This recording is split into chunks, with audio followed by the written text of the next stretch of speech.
Sup mga boss, so tuturuan po namin kayo paano mag-series ng sasakyan. Bale, ito po yung ginagamit namin sa pang-series. Ayan po. Makabili po kayo nito sa mga hardware, siguro mga 700 lang po. Ayan. Kailangan nyo po ito lagi sa pang-araw-araw. Boss, anong alalay? So, ang una namin ginagawa is negative. Negative. So, negative po muna namin lalagay. Ayan. Bale, ito po yung sasakyan na maandar. So, kailangan naka-start siya bago ikabit. Tapos, itong kabilang side naman, ito naman po siya. Ito po.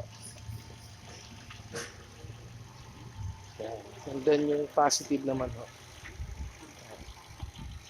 Tapos, pakiayos nga, boss.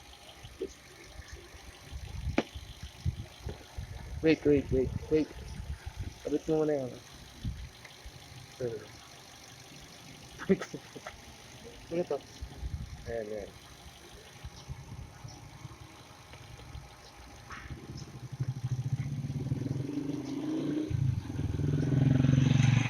And then, dito naman yung sa positive.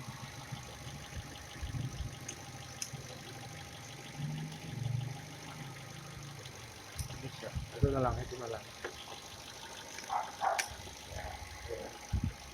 Doon naman no sa positive naman no sa kabila.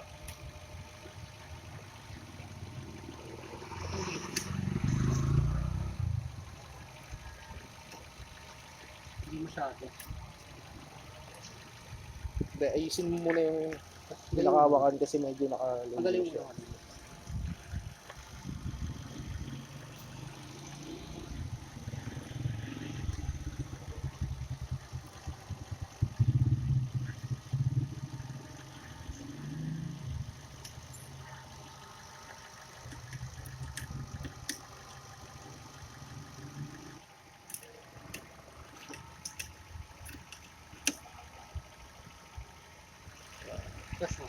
Tapos, hintay lang po tayo ng mga ilang minutes.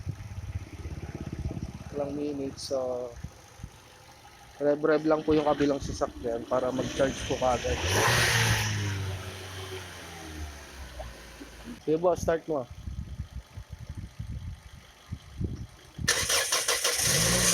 Yun. So, gumana na po siya.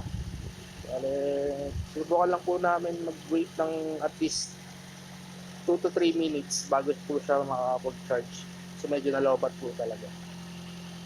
So ayun, sa pagtanggal naman po nung pang series is yung positive po muna. Positive po muna dun sa nalobat na sasakyan. And then positive naman po dun sa sasakyan na isa.